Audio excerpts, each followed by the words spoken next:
Justice Mohsin Akhtar Kayani کا کہنا تھا کہ ہم نے لاپتہ افراد کے اس معاملے کو حل کرنا ہے، کمیٹی بنانے کے حوالے سے کوئی اعتراض ہے تو وجوہات بتا کر عدالت کو مطمئن کریں۔ جسٹس محسن اختر کیانی نے ریمارک دیا کہ پٹیشنرز کی وکیل بتا رہی ہیں جس دن وزیر اعظم یہاں بیان دے کر گیا اسی روز ایک بندے کو اٹھا لیا گیا، اس سے پتہ چلتا ہے کہ وزیر اعظم کے بیان کی کوئی حیثیت نہیں ہے۔ بعد ازاں عدالت نے بلوچ طلبہ کی بازیابی کے لیے دائر درخواست پر سماعت 21 مئی تک ملتوی کر دی۔ دوسری طرف جو اہم سماعت ہوئی جو سویلین کا ٹرائل ہے اس کے حوالے سے، اس میں جو آج عدالت کی جانب سے اہم ریمارکس دیے گئے، سپریم کورٹ آف پاکستان کا 6 رکنی بینچ تھا جسٹس امین الدین خان صاحب کی سربراہی میں، اس میں جسٹس محمد علی مظہر، جسٹس حسن اظہر رضوی، جسٹس شاہد وحید، جسٹس مسرت ہلالی اور جسٹس عرفان سعادت خان بینچ میں شامل تھے۔ سماعت کے آغاز پر اٹارنی جنرل نے بتایا کہ 20 افراد عید سے قبل سزائیں کاٹ کر گھر جا چکے ہیں۔ جسٹس حسن اظہر رضوی نے ریمارک دی کہ کیا جن 20 افراد کو سزا کاٹنے کے بعد رہائی ملی ان کے فیصلے عدالتی ریکارڈ کا حصہ ہیں، جبکہ مسرت ہلالی نے کہا کہ فوجی عدالت کے فیصلے عدالتی ریکارڈ پر لائیں، جو 20 کو رہا کیا گیا ان کے فیصلے بھی عدالتی ریکارڈ پر لائیں۔ جسٹس شاہد وحید نے ریمارکس میں کہا کہ فوجی عدالت کے فیصلے سے معلوم ہوگا ٹرائل میں کیا طریقہ کار اپنایا گیا، جبکہ جسٹس محمد علی مظہر نے کہا کہ دیکھنا چاہتے ہیں کہ مرضی کے وکیل کی سہولت بھی دی گئی یا نہیں۔ جسٹس امین الدین نے ریمارک دیا کہ ہم نے فوجی عدالتوں کے فیصلے کی اجراء کا سپریم کورٹ کے حتمی فیصلے سے مشروط کر رکھا ہے، پھر بھی اگر آپ کہتے ہیں تو ہم فوجی عدالت کے فیصلے منگوا لیتے ہیں۔ اعتزاز احسن صاحب نے کہا کہ 1 سال تک حراست میں رہنے والے افراد کو سرٹیفکیٹ تک جاری نہیں کیا گیا، جس پر عدالت نے کہا کہ ایسا کوئی سرٹیفکیٹ نہیں ہوتا بلکہ آرڈر ہوتا ہے۔ وکیل سابق چیف جسٹس جواد خواجہ نے کہا کہ جسٹس منصور علی شاہ اور جسٹس یحییٰ فریدی کے نوٹ کی روشنی میں لارجر بینچ تشکیل دیا جائے، اس کیس پر سماعت کے لیے کم از کم 9 رکنی لارجر بینچ تشکیل دیا جائے۔ اصل سوال یہ ہے کہ کیا سویلین کا فوجی عدالتوں میں ٹرائل ہو سکتا ہے یا نہیں ہو سکتا؟ آپ پروسیجر کی باتیں کہہ رہے ہیں کہ جی کیا وکیل کو اجازت دی گئی نہیں دی گئی، فیصلہ کیا تھا، اصل بات یہ ہے کہ کیا ٹرائل ہو سکتا ہے یا نہیں ہو سکتا، جو سپریم کورٹ کا فیصلہ ہے۔ دوران سماعت جسٹس مسرت ہلالی صاحبہ کا اعتزاز احسن سے دلچسپ مکالمہ ہوا۔ اعتزاز احسن صاحب نے کہا جب سپریم کورٹ ایک معاملے کو طے کر دے تو اسے نہیں چھیڑا جا سکتا، شیر کو اپنی طاقت کا اندازہ نہیں ہوتا۔ جسٹس مسرت ہلالی صاحبہ نے کہا کہ ہمیں اپنی طاقت کا مکمل ادراک ہے بیرسٹر صاحب۔ وکیل خواجہ احمد حسین نے کہا کہ جسٹس یحییٰ فریدی نے رائے دی کہ ایف بی علی کیس کے تناظر میں 6 رکنی بینچ اس کیس کا فیصلہ نہیں کر سکتا، جس پر جسٹس محمد علی مظہر نے کہا کہ جسٹس یحییٰ فریدی کی رائے کو جوڈیشل آرڈر قرار نہیں دیا جا سکتا۔ وکیل نے کہا کہ کمیٹی نے 6 ججز کو کیسے تشکیل دیا اس کے میٹنگ منٹس ریکارڈ پر نہیں ہیں۔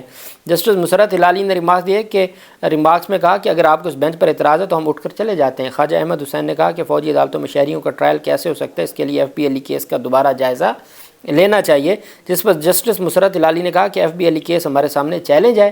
بیرسٹر سلمان اکرم راجہ نے دلائل میں کہا کہ راولپنڈی بار ایسوسی ایشن کیس کا فیصلہ 7 رکنی بینچ کا تھا، اس لیے کیس کو کم از کم 8 رکنی بینچ کو تو سننا چاہیے۔ جسٹس محمد علی مظہر نے ریمارک دیا کہ ہائی کورٹ میں اگر ججز کا فیصلہ برابری کے تناسب سے ہے تو معاملہ ریفری جج کو بھیجا جاتا ہے، یہاں اس کیس میں ایسا نہیں ہو سکتا۔ جسٹس شاہد وحید نے کہا کہ اگر انٹر کورٹ اپیل میں 4 ججز اکثریتی بنیاد پر مرکزی درخواستوں کا فیصلہ برقرار رکھتے ہیں تو کیا ہوگا؟ سلمان اکرم راجہ نے کہا پھر یہ 9 رکنی بینچ کا اکثریتی فیصلہ تصور ہوگا۔ جسٹس محمد علی مظہر نے ریمارک دیا کہ یہ ڈاکٹرائن آپ کہاں سے لے کر آئے، یہ تو پھر وہی 3-4 کے تناسب والا جھگڑا شروع ہو جائے گا۔ انٹر کورٹ اپیلوں میں جو بھی اکثریتی فیصلہ ہوگا وہی فیلڈ میں برقرار رہے گا۔ جسٹس یحییٰ فریدی بینچ کا حصہ تھے، جب جسٹس یحییٰ فریدی خود بینچ سے الگ نہیں ہوئے تو ہم کیسے پیچھے ہٹ جائیں۔ جسٹس شاہد وحید نے ریمارک دیے کہ اگر پریکٹس اینڈ پروسیجر کمیٹی پھر فیصلہ کرے کہ یہی 6 رکنی بینچ اپیلیں سنیں گے تو پھر کیا ہوگا۔ سلمان اکرم راجہ نے کہا پھر ہم اس بینچ کو تسلیم کر لیں گے، جس پر جسٹس شاہد وحید نے ریمارک کیا کہ اگر فیصلہ 3-3 کے تناسب سے آیا تو پھر مرکزی درخواستوں کا فیصلہ برقرار رہے گا۔ اٹارنی جنرل نے دلائل میں کہا کہ راولپنڈی بار ایسوسی ایشن کا فیصلہ فل کورٹ کا تھا۔ جسٹس عرفان سعادت نے ریمارک کیا کہ راولپنڈی بار ایسوسی ایشن کا فیصلہ 7 ججز کا اکثریتی فیصلہ تھا۔ فرض کریں 9 رکنی بینچ بن گیا اور 6 ججز کا اکثریتی فیصلہ آیا تو کیا ہوگا؟ وکلا کے دلائل کے بعد سپریم کورٹ کے 6 رکنی لارجر بینچ نے مرکزی درخواست گزاران کے اعتراض کے بعد معاملہ پھر پریکٹس اینڈ پروسیجر کمیٹی کو بھجوا دیا، اور ساتھ عدالت نے کہا کہ جی آپ فیصلے جمع کروائیں، جن فیصلوں کی بنیاد پر یہ ساری کارروائی ہوئی اور 20 لوگوں کو رہا کیا گیا۔ وہیں پہ حفیظ اللہ نیازی جو جیو کے صحافی ہیں وہ عدالت میں آبدیدہ ہو گئے۔ انہوں نے اپنے بیٹے حسان نیازی کے حوالے سے عدالت سے کہا کہ مجھے اس سے کوئی غرض نہیں ہے کون سا بینچ ہو کیا معاملہ ہو، میں صرف یہ چاہتا ہوں کہ میرے بیٹا ایک ہفتے سے اس کے بارے میں یہ خبریں آ رہی ہیں کہ وہ غائب ہے، وہ کسٹڈی میں نہیں ہے، اس کو کہیں نامعلوم مقام پہ منتقل کیا گیا ہے۔ میرا صرف آپ سے یہ استدعا ہے کہ مجھے میرے بیٹے کا بتا دیں، وہ زندہ ہے، اس کو قتل کر دیا گیا ہے، کیا ہوا ہے؟ آپ دیدہ ہو گئے۔ تو پھر اس پر سپریم کورٹ آف پاکستان نے کہا اٹارنی جنرل آف پاکستان کو کہ آپ ان کا معاملہ سن لیں اور ان کا معاملہ حل کریں، اس کے بعد پھر یہ معاملہ ریفر ہو گیا اٹارنی جنرل آف پاکستان کو۔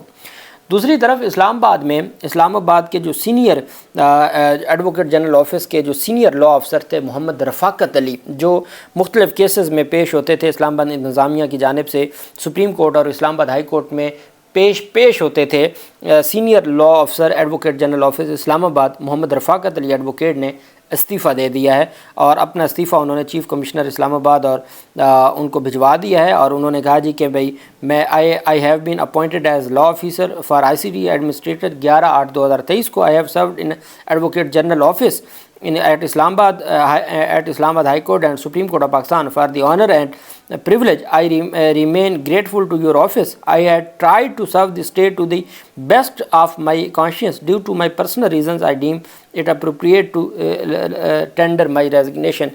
میں اپنا استعفیٰ دیتا ہوں، میں مزید کام جاری نہیں رکھنا چاہتا۔ آج 24 اپریل کا اسلام آباد کے جو عدالتی ایڈوکیٹ جنرل آفس ہے، جو کہ part of the high court ہے یا پارٹ آف دی عدلیہ ہے، اس کے سینئر لا افسر نے ذاتی وجوہات کی بنیاد پر استعفیٰ دے دیا ہے۔ اللہ پاک پاکستان کا حامی و ناصر ہو۔ بہت شکریہ۔ اللہ حافظ۔ پاکستان زندہ باد۔